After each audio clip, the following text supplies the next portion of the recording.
السلام علیکم ورحمۃ اللہ وبرکاتہ. رب اشرح لی صدری ویسر لی امری واحلل عقدۃ من لسانی یفقہوا قولی. اعوذ باللہ من الشیطان الرجیم. بسم اللہ الرحمن الرحیم. پاکستان کے اندر اس وقت ٹاپ ٹرینڈ پہ جو چیز جا رہی ہے وہ سیما حیدر کا کیس ہے. سیما حیدر ایک ایسی لڑکی جو پاکستان کے اندر پلی بڑھی اور پھر پاکستان کو چھوڑ کے بھاگ کے دوسرے ملک میں پناہ بھی لے لی اور اپنا مذہب بھی چینج کر لیا.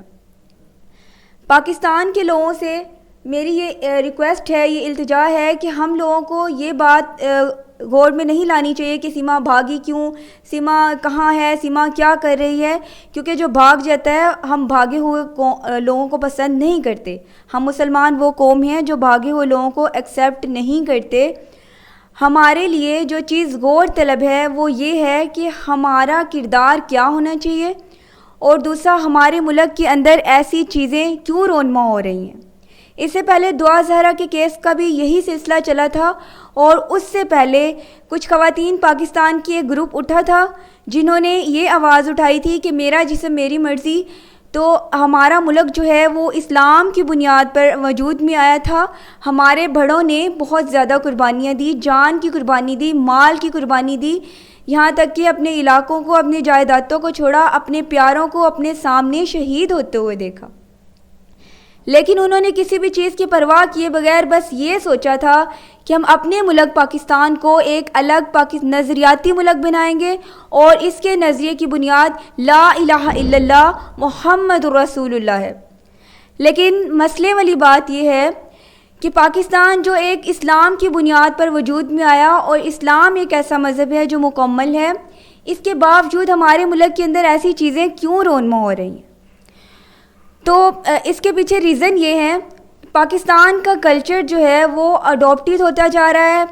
ہمیں اپنے مسلمان ہونے پر فخر ہونا چاہیے تھا کہ ہمارے پاس ہر چیز موجود ہے، لیکن آج ہم انڈین موویز کے پیچھے بھاگ رہے ہیں، انڈین کلچر کے پیچھے بھاگ رہے ہیں. ہمارے گھروں کے اندر یہ چیزیں اتنا زیادہ آ گئی ہیں کہ ہمارے بچوں کی تربیت نامکمل ہوتی جا رہی ہے. ہمارا سلیبس، یہاں تک کہ اسکول کے سلیبس میں انگریزوں کی ہسٹریز، انگریزوں کے ناول ڈالے گئے ہیں. میں یہ سوال حکومت پاکستان سے کرنا چاہوں گی کہ ہمارا اسلام جب مکمل ہے تو ہمارے پیغمبروں کی ہسٹریوں کو ناول کے طور پر کیوں نہیں ڈالا جاتا؟ ہمارے سلیبس کے اندر ہمارے اسلام کی چیزوں کو کیوں نہیں ڈالا گیا جب کہ وہ مکمل ہیں؟ ہم انگریزوں کے ہی ناول اٹھا کر کیوں پڑھتے ہیں؟ ہم نبی پاک صلی اللہ علیہ وسلم کی سیرت کو ہی اٹھا کر دیکھ لیں تو وہ جلدی مکمل نہیں ہوتی. ہمارا مذہب اس حد تک مکمل ہے کہ ہمیں کسی بھی چیز میں کسی اور سے مدد لینے کی ضرورت نہیں پڑتی. لیکن آج سیما حیدر اگر ملک چھوڑ کر بھاگی ہے تو اس کے پیچھے سب سے بڑی وجہ یہی تھی کہ انڈین کلچر ہمارے گھروں کے اندر آ چکا ہے. انڈین موویز دیکھی جا رہی ہیں، پبجیز گیم کھیلی جا رہی ہیں. جب ہمارے اندر کا مسلمان ہی مر جائے گا تو پھر غیرت بھی ساتھ ہی ختم ہو جاتی ہے. انڈیا کے لوگ جو ہیں وہ اس بات پر بار بار زور دے رہے ہیں، بار بار یہ بات کرتے ہوئے نظر آ رہے ہیں کہ جو سیما حیدر ہے اس نے غلط طریقے سے بارڈر کراس کیا ہے، اس نے ہمارے ملک میں غلط طریقے سے انٹری دی ہے، اور اس سے ہمارے ملک کو خطرہ ہے. پاکستان کے لوگوں کو اس بات پر بات کرنی چاہیے کہ ہمیں ہماری کوئی جاسوسی کر بھی لے تو ہم اتنے بہادر قوم ہیں کہ ہمیں اس سے کوئی فرق نہیں پڑتا. لیکن ہمارے لیے جو خطرناک بات یہ تھی، ہمیں یہ سوچنا چاہیے کہ آخر ہمارے ملک کی بیٹی اٹھ کر کیوں گئی، کمی کس چیز میں آئی تھی کہ اس کو اپنا مذہب چھوڑنا پڑا. تو اس کی وجہ یہ ہے کہ دنیاوی تعلیم کے ساتھ ساتھ ہم دینی تعلیم کو پیچھے چھوڑ چکے ہیں. ہم قرآن و احادیث کو کم سے کم لیول پہ لے آئے ہیں، اور اسکول اور ایجوکیشن، یونیورسٹیز ایجوکیشن کو اتنا اوپر لے گئے ہیں کہ ہمیں یہ چیزیں ہم سیکھ رہے ہیں وہ ہم دوسرے ممالک کو دیکھ کر اڈاپٹ کر رہے ہیں. ایک مومن جو ہوتا ہے وہ دور اندیش ہوتا ہے. مومن کبھی ظاہری چیزوں پر غور نہیں کرتا. مثال کے طور پہ اب جیسے سیما حیدر کا طوفان ایک برپا ہے تو لوگ ظاہری چیزوں کو دیکھیں گے، لیکن ایک مسلمان، ایک مومن ظاہری چیز کو نہیں دیکھے گا. وہ اس خطرے کو دیکھے گا جو آگے آ کر ہماری نسلوں میں وقوع پذیر ہو سکتا ہے اور ہو بھی رہا ہے. میرا جسم میری مرضی کہنے والی لڑکیوں کی بھی تربیت میں کمی تھی. ان کو یہ بات بتائی ہی نہیں گئی کہ ہمارے اسلام میں عورت کو کتنے رائٹس دیے گئے ہیں. اسلام سے پہلے عورت کے ساتھ جو سلوک کیا جاتا تھا وہ کسی سے ڈکا چھپا نہیں ہے.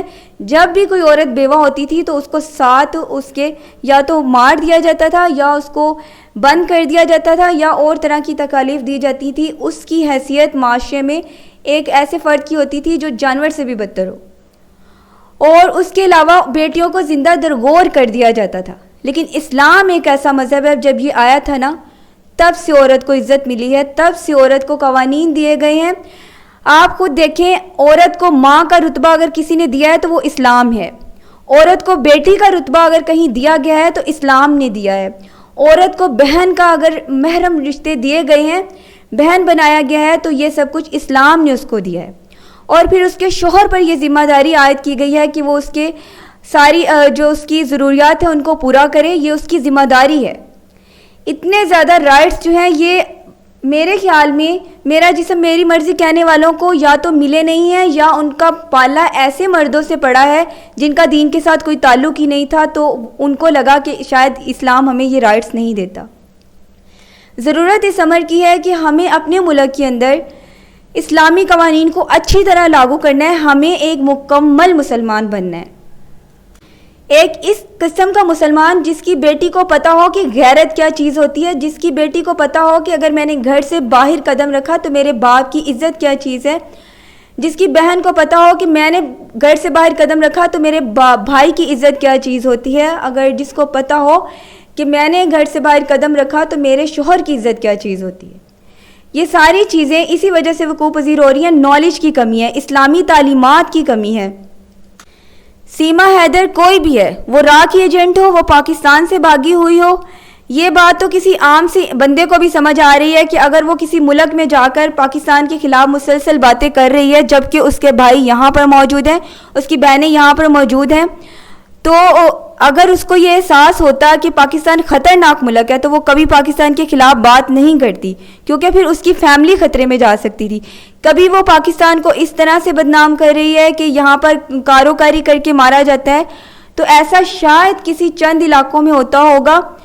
اسلام پسند کی شادی کی اجازت دیتا ہے, اسلام نے پسند کی شادی سے منع نہیں کیا, لیکن چونکہ اسلام تو کیا پوری کائنات ایک رول کے تحت چلتی ہے. سورج اپنے وقت پر نکلتا ہے, وقت پر غروب ہوتا ہے, چاند اپنے وقت پر نظر آتا ہے, ستارے اپنے وقت پر نظر آتے ہیں, رات اپنے وقت پہ آتی ہے, دن اپنے وقت پہ آتا ہے.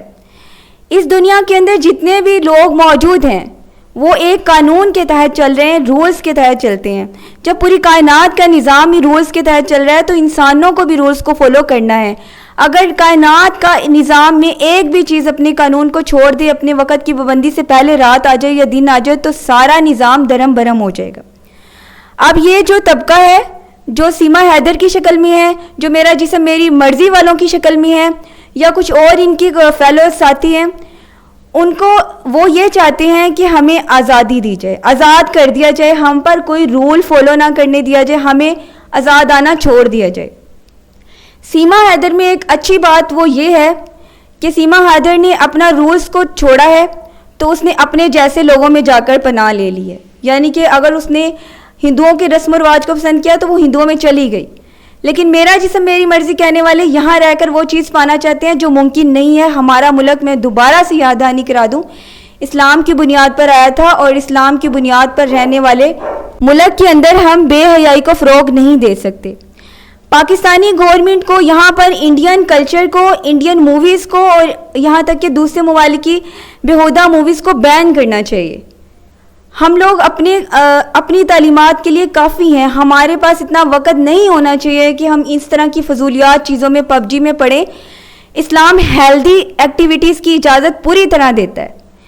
اور سب سے زیادہ یہ جو میرا جسم میری مرضی کہنے والی خواتین ہیں, ان کو اکٹھا کیا جائے, ان کی تربیت کی جائے, ان کو اسلامی تعلیمات سے صحیح طرح آگاہ کیا جائے. خدا کی قسم یہ کبھی بھی نہیں کہیں گی کہ میرا جسم میری مرضی, یہ اللہ کی رضا کے تابع خود بخود ہوتی چلی جائیں گی اگر ان کو اصل تعلیمات دکھائی جائیں. اب آتے ہیں ایک دوسرے پہلو کی طرف. ایک پہلو تو یہ تھا کہ سیما حیدر کا ایک رول, ایک طوفان اٹھا اور انڈین بھی بہت زیادہ بولے اور پاکستانی بھی اپنی یوٹیوبرز جو تھے اپنی رائے دیتے رہے. لیکن ایک بندی ہم بھول چکے ہیں جو اس سے پہلے ڈاکٹر عافیہ صدیقی کی صورت میں ہمارے سامنے آئیں, ڈاکٹر عافیہ صدیقی کی بہن ڈاکٹر فوزیہ جب اپنی بہن سے ملنے کے لیے گئی تھی تو ڈاکٹر عافیہ صدیقی نے ان کو یہ کہا تھا کہ کیا وہ مجھے لینے آئے ہیں. مطلب اس کے ذہن میں یہ تھا کہ میری بہن مجھے لینے کے لیے آئی ہے. تو میرا پاکستان کے تمام لوگوں سے یہ گزارش ہے کہ سیما کو چھوڑ دیں, وہ بھاگ گئی ہے, اسے بھاگنے دیں. بگوڑے انسان کو ہم نے واپس لا کے کیا کرنا ہے؟ اگر آپ کو واپس مانگنا ہے تو اس کے بچے مانگ لیں, کیونکہ وہ ہمارے بچے, ہماری قوم کے بچے ہیں. ہاں, آواز اٹھانی ہے تو ڈاکٹر عافیہ صدیقی کے لیے اٹھائیں. ہم ایک ویڈیو بنا کر یا ایک میسیج ڈیلیور کر کے یا ایک سٹیٹس لگا کر ڈاکٹر عافیہ کے لیے تو خاموش ہو گئے, اور سیما کے لیے ہم نے ایک طوفان کھڑا کر دیا ہے. جب عمران خان کا کیس سامنے آیا تھا اور عمران خان کے لیے بہت زیادہ لوگ کھڑے ہوئے اور بار بار یہ کوشش کرتے رہے کہ وہ ہمارا مرشد ہے, یہ ہماری ریڈ لائن ہے, یہ وہ وغیرہ وغیرہ, تو میں یہ کہنا چاہتی ہوں کہ عمران خان ایک مرد ہے. ہمارے ملک کے لوگوں کو یہ یاد نہیں آیا کہ جتنی آواز انہوں نے عمران خان کے لیے اٹھائی, جتنا انہوں نے طوفان سیما کے لیے اٹھایا, وہ ڈاکٹر عافیہ کے لیے کیوں نہیں اٹھایا گیا؟ ڈاکٹر عافیہ صدیقی جو قرآن کے لیے اٹھی تھی, جو قرآن کو ایک نئے طریقے سے لانچ کر کے ہمارے بچوں کی ذہن کو اس طرح سے ٹرین کرنا چاہتی تھی کہ قرآن ان کے ذہنوں میں آٹومیٹکلی چلا جائے اور ان کی تربیت اس طرح سے ہو کہ ایک مکمل مسلمان کی صورت میں وہ سامنے آئے, ہم نے تو کبھی آواز نہیں اٹھائی. چند دن آواز اٹھائی گئی, ایک شور اٹھا ڈاکٹر عافیہ صدیقی کی جو ان کی سسٹر ڈاکٹر فوزیہ سے ملاقات ہوئی, چند دن ان سے بات چیت ہوئی کہ یہ ہو رہا ہے وہ ہو رہا ہے, اس کے بعد دوبارہ سے خاموشی. ہم اتنی کمزور قوم ہو گئے ہیں کہ ہم ایک بندی کو آزاد نہیں کروا پا رہے. ایک پازیٹیو چیز جو دیکھنے کے لیے آئی تھی وہ یہ تھی کہ پچھلے دنوں قرآن کی بے حرمتی ہوئی. سویڈن کے اندر جب قرآن کی بے حرمتی ہوئی تو تب بھی لگا کہ مسلمان جو ہے وہ خاموش ہو جائیں گے, اور دل خون کے آنسو روتا بھی تھا کہ ہم لوگ کیوں بولتے نہیں ہیں, کیوں ہماری آواز میں دم نہیں رہا. لیکن ایک بہت ہی اچھی خبر یہ سننے کو ملی کہ پوری دنیا کے مسلمان اٹھے, انہوں نے آواز اٹھائی اور بتایا کہ ابھی ہمارے اندر ایمان زندہ ہے, ہمارے اندر ایمان موجود ہے. اور آپ خود دیکھیں کہ آواز اٹھانا جو تھا وہ اس حد تک کلک کر گیا کہ سویڈن کو بھی قانون بنانا پڑ گیا. انہوں نے کہا کہ ہم قانون بنائیں گے کہ کوئی بھی کسی بک کی بے حرمتی نہ کرے. اس سے یہ بات پتہ چلتی ہے کہ اگر ہم مل کر آواز اٹھائیں تو ہم کچھ بھی کر سکتے ہیں. ہم کمزور قوم نہیں ہیں. مسلمان مومن کبھی کمزور نہیں ہوتا. ہمیں چاہیے کہ اب ہم ڈاکٹر عافیہ صدیقی کے لیے اس طرح سے آواز اٹھائیں جس طرح ہم سیما کے لیے اٹھا رہے ہیں. ہمیں سیما سے کوئی غرض نہیں ہونی چاہیے. اگر وہ راہ کی ایجنٹ تھی بھی, اگر وہ ہمارے ملک میں آ کے جاسوسی کر کے چلی بھی گئی ہے, ہم ڈرپوک قوم نہیں ہیں, ہم ڈرنے والے نہیں ہیں. اگر وہ سب کچھ پتہ کر کے چلی بھی جائے تو ہمیں کوئی فرق نہیں پڑتا. یہ انڈیا ہے جو ڈرپوک ہے, کیونکہ ہم وہ قوم ہیں. کافر ہے تو شمشیر پہ کرتا ہے بھروسہ, کافر ہے تو شمشیر پہ کرتا ہے بھروسہ, مومن ہے تو بے تیغ لڑتا ہے سپاہی. ہمیں نہیں فرق پڑتا کہ وہ ہماری جاسوسی کر کے چلی گئی, ہمیں نہیں فرق پڑتا کہ وہ کیا کر رہی ہے. ہمیں فرق پڑنا چاہیے صرف یہ کہ ہمیں ہمارے ملک کے اندر اسلامی تعلیمات کو زیادہ سے زیادہ رائج کرنا چاہیے. بیٹیوں کی تربیت ٹھیک ہے, آپ اسکول کی تعلیم دلوائیں, لیکن ساتھ میں بیٹیوں کو سمجھائیں غیرت کیا ہوتی ہے. اپنی بیٹیوں کو بتائیں اسلامی قوانین کیا ہیں, رائٹس اسلام نے کون سے ایک عورت کو دیے ہیں. ان کو بتائیں کہ پاسٹ میں کون سی چیزیں تھیں جو عورت کو میسر نہیں تھی, جو نبی پاک صلی اللہ علیہ وسلم کے آنے کے بعد ہمیں ملی ہے. عورت بہت زیادہ احسان مند ہونی چاہیے ایک اسلامی مذہب کی. یہاں جو کمی آ رہی ہے وہ پاکستانی مردوں کی طرف سے ہے. پاکستانی مرد بہت زیادہ تر طبقہ جو ہے وہ ظالم ہو چکا ہے. تقریباً 50 سے 60% مرد جو ہیں وہ عورتوں پہ ظلم کرتے ہیں, اور عورتوں پر ظلم کرنے کی وجہ سے عورتیں انحراف ہو رہی ہیں, اور وہ یہ سمجھتی ہیں کہ یہ شاید مسلمان جو ہے وہ اس طرح کے, اور اسلام یہ سکھاتا ہے, جبکہ اسلام یہ نہیں سکھاتا. پاکستانی مردوں کو اپنے رویوں کو تبدیل کرنے کی ضرورت ہے. ہمارا مذہب مکمل ہے, اخلاقیات کا درس دیتا ہے, رحم دلی کا درس دیتا ہے, صلہ رحمی کا درس دیتا ہے. ہمیں تو یہ بھی سکھایا گیا ہے کہ دشمن کے ساتھ بھی اچھا سلوک کریں, تو ہم اپنوں کے ساتھ برا سلوک کیسے کر سکتے ہیں؟ تو میرا جو آج کا یہ جو لیکچر کا جو مین مقصد تھا وہ یہ تھا کہ مسلمان بنے, مومن بنے. یہ جو چیزیں بار بار اٹھ کر آ رہی ہیں, ان کو سکپ کرنے کے لیے, ان کو ختم کرنے کے لیے ہمیں اپنے ہر ایک کو انفرادی طور پر اپنے گھر کے اندر توجہ دینی ہوگی. قرآن کا علم, ترجمے کے ساتھ سب کو بتائیں قرآن میں کیا بتایا گیا ہے، احادیث میں اسلام نے ہمیں کیا سمجھایا ہے، ان کو فالو کیا جائے، اس کو بتایا جائے، اس کو گھر کے اندر لاگو کیا جائے. اور اس کے بعد دوسرا، ایسی چیزوں کے لیے آواز اٹھائی جائے جو حق رکھتی ہیں آواز اٹھانے کے لیے. جیسے قرآن کی بے حرمتی ہوئی آواز اٹھائی گئی، ڈاکٹر عافیہ صدیقی کے لیے بھی اسی طرح آواز اٹھائیں. وہ ہماری ماں ہے، بہن ہے، بیٹی ہے، وہ پاکستان کی بیٹی ہے، اس کے لیے آواز اٹھائیں. سیما کو چھوڑ دیں، انڈیا کو اچھلنے دیں، اس کو بولنے دیں. ہمیں پرواہ ہے تو اپنی اس بیٹی کی، اس بہن کی، اس ماں کی جو قید میں ہو کر بھی اپنی ایمان کی حفاظت کرنے والی تھی. اس نے اپنے ایمان کو بچا لیا، اپنے آپ کو اس نے تباہ کر لیا، اپنی زندگی کو اس نے بیماریوں اور تکلیفوں اور بڑھاپے میں ڈال لیا، لیکن ایمان نہیں بیچا. وہ حق رکھتی ہے کہ اس پر آواز اٹھائی جائے. تو پلیز سارے سوشل میڈیا سے، سارے یوٹیوبرز، مسلمانوں سے ریکویسٹ ہے، مسلمان تو کیا جو انسانیت کا درد رکھتے ہیں، ڈاکٹر عافیہ صدیقی کے لیے آواز اٹھائیں. اور اگر آپ کو سیما کے لیے آواز اٹھانی تو اس کے بچوں کے لیے آواز اٹھائیں. بچوں کو واپس لینے کی کوشش کریں، سیما کو رہنے دیں. ہمیں ایک بگوڑی نہیں چاہیے جو گھر چھوڑ کر بھاگ جائے، وہ واپس نہیں آیا کرتے. وآخر دعوانا ان الحمد للہ رب العالمین. لا إله إلا الله لا إله إلا الله لا إله إلا الله لا إله إلا الله